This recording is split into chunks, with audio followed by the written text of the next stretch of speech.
नहीं है। ये देश को कभी भाषा के आधार पर तो कभी क्षेत्र के आधार पर बांटने में जुटे हुए हैं। साथियों, कांग्रेस का एक सबसे बड़ा पाप ये रहा है कि वो देश की सेनाओं का मनोबल तोड़ने से भी पीछे नहीं रहे। भारत की राष्ट्रीय सुरक्षा और सामरिक शक्ति को नुकसान पहुंचाने में कांग्रेस ने कोई कसर नहीं छोड़ी है। जब भी देश के रक्षा क्षेत्र में कोई बड़ा काम हुआ, जब हमारी सेनाओं ने कोई उपलब्धि हासिल की, कांग्रेस ने हर बार उन पर सवाल उठाए। आप सिर्फ सोचिए कि 5 साल पहले इन लोगों ने क्या कहा था। इन लोगों ने हर कोशिश की कि हमारी वायुसेना को राफेल जैसे एडवांस एयरक्राफ्ट न मिल पाए। इन्होंने अप्रचार किया कि हिंदुस्तान एरोनॉटिकल लिमिटेड को, HAL को खत्म किया जा रहा है। ये लोग तो HAL के बाहर फोटो तक खींचवाने के लिए चले गए थे। लेकिन देखिए HAL आज कैसे धूमधाम से आगे बढ़ रहा है। आज देखिए कितने सारे ऑर्डर आज उनके यहां बुक किए गए हैं। आज जरा देखिए HAL का मार्केट वैल्यू कितना बढ़ गया है। ये वही लोग हैं जिन्होंने हमारी सेनाओं के सर्जिकल स्ट्राइक करने पर उनके पराक्रम पर सवाल खड़ा कर दिया। जब एयर स्ट्राइक हुई तो उसकी सफलता के प्रमाण मांगे जाने लगे। कांग्रेस भारतीय सेनाओं के अपमान का कोई मौका नहीं छोड़ती। साथियों, कांग्रेस कितनी कंफ्यूज है, इसका उदाहरण मैं आपको देना चाहता हूं।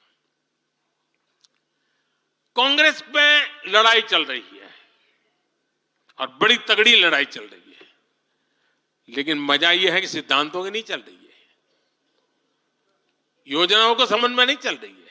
लड़ाई क्या चल रही है आपको जानकर के आश्चर्य होगा। क्या लड़ाई है? कांग्रेस में एक वर्ग है जो कहता है कि मोदी से तीखी नफरत करो, मोदी पर व्यक्तिगत आरोप लगाओ, मोदी की छवि खराब करने के लिए हर हथकंडे अपनाओ। एक वर्ग है। कांग्रेस के अंदर एक दूसरा वर्ग भी है जो कांग्रेस की मूल परंपराओं से निकला हुआ है, जो कहता है कि मोदी पर व्यक्तिगत आरोप, नफरत से कांग्रेस को बाहर निकालो, इससे कांग्रेस को और ज्यादा नुकसान होता है। यानी कांग्रेस हमसे सैद्धांतिक मुद्दों पर लड़ाई नहीं लड़ रही है।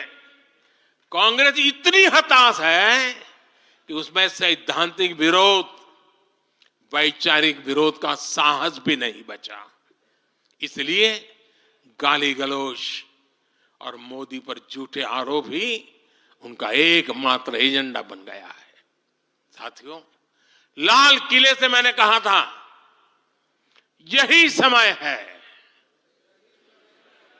यही समय है, यही समय है।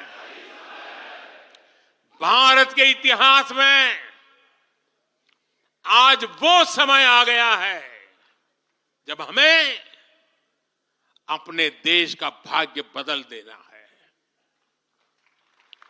और साथियों, मैंने देशवासियों को लाल किले से कहा था और आपको तो कई बार कह चुका हूं। मैंने देशवासियों को कहा था कि अगर आप 10 घंटे काम करेंगे तो मोदी 11 घंटे काम करेगा। अगर आप 12 घंटे काम करेंगे तो मैं 13 घंटे काम करूंगा। अगर आप 14 घंटा काम करेंगे तो मैं 15 घंटे काम करूंगा। मेरे साथियों, देश भर के मेरे कार्यकर्ताओं, देश भर के मेरे देश को उज्जवल भविष्य के लिए आशा लगाकर बैठे हुए लोगों से मैं कहना चाहूंगा, आने वाले 100 दिनों तक बीजेपी के हर कार्यकर्ता को अपने लिए नए लक्ष्य बनाने होंगे, उन्हें प्राप्त करना होगा। बीते वर्षों में भाजपा सरकार की योजनाओं का लाभ करोड़ों लाभार्थियों को मिला है। हमें हर लाभार्थी तक पहुंचना है। और मेरी एक व्यक्तिगत प्रार्थना है, करोगे? जरा हाथ ऊपर करके बताइए, करोगे? करोगे? हर लाभार्थी के पास जाइए, उनको कहना कि प्रधान सेवक नरेंद्र मोदी ने उन्हें प्रणाम कहा है।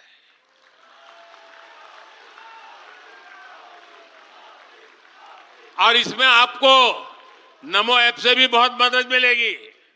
आप नमो ऐप के जरिए मेरा प्रणाम और मेरी चिट्ठी उन लाभार्थियों तक जरूर पहुंचाएंगे।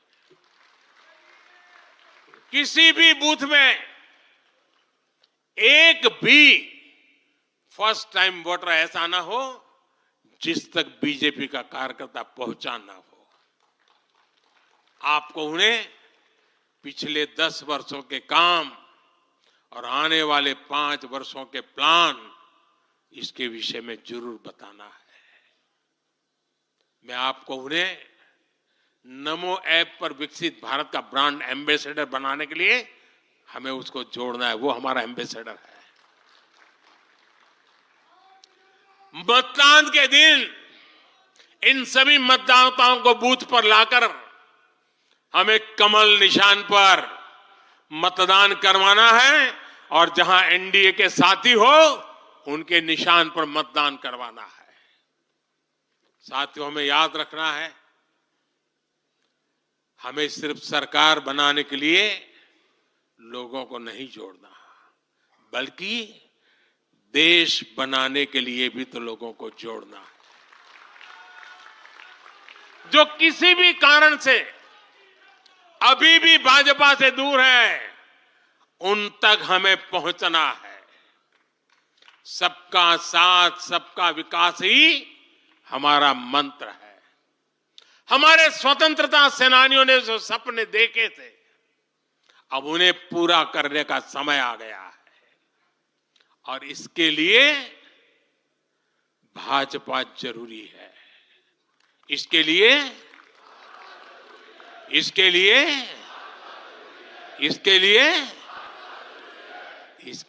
भाजपा सरकार जरूरी है। आज देश की जनता कह रही है, भ्रष्टाचार पर सख्त कार्रवाई होती रहे, इसलिए महंगाई पर लगाम लगी रहे, इसलिए देश के दुश्मनों में डर बना रहे, इसलिए निवेश और नौकरी के अवसर बढ़ते रहे, इसलिए भारत तीसरी बड़ी सबसे आर्थिक ताकत बने, इसके लिए भारत में तेजी से इंफ्रास्ट्रक्चर का निर्माण हो, इसलिए आत्मनिर्भर भारत अभियान सफल हो, इसलिए करोड़ों भारतीयों को मुफ्त राशन मिलता रहे, इसलिए किसानों को सम्मान निधि मिलती रहे, 100% लाभार्थी तक तेजी से लाभ पहुंचे, इसलिए साथियों, आप यहां से एक नए संकल्प के साथ अपने क्षेत्र में जाएं। अब की बार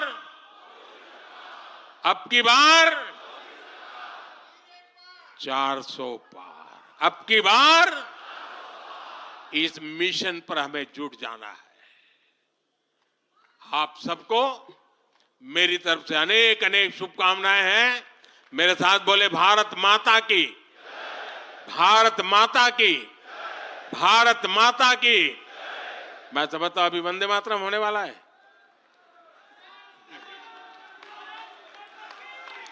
माननीय प्रधानमंत्री जी के संबोधन के बाद अभी राष्ट्रगान होगा। हम सभी अपने स्थान पर खड़े हो जाएं। राष्ट्रगान।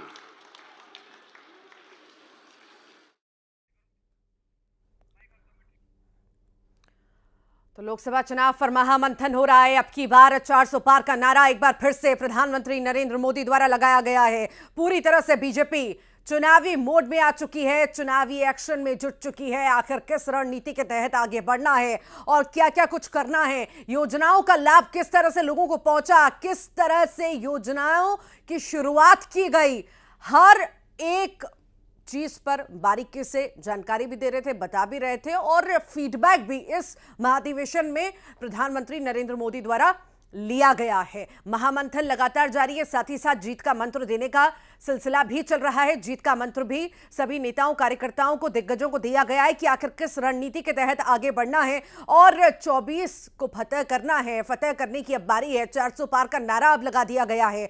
बस अब इंतजार है चुनावों का। पूरी तरह से बीजेपी जुट चुकी है। दिग्गजों का जमावड़ा दिल्ली में रहा और महाधिवेशन का आज आखिरी दिन, इसकी आखिरी दिन और ये अब खत्म होने के कगार पर। इसके बाद खास बैठक हो सकता है शाम में हो। ये महाधिवेशन का आखिरी दिन था और ये जो दिन रहे महाधिवेशन के, इसमें मुख्य रूप से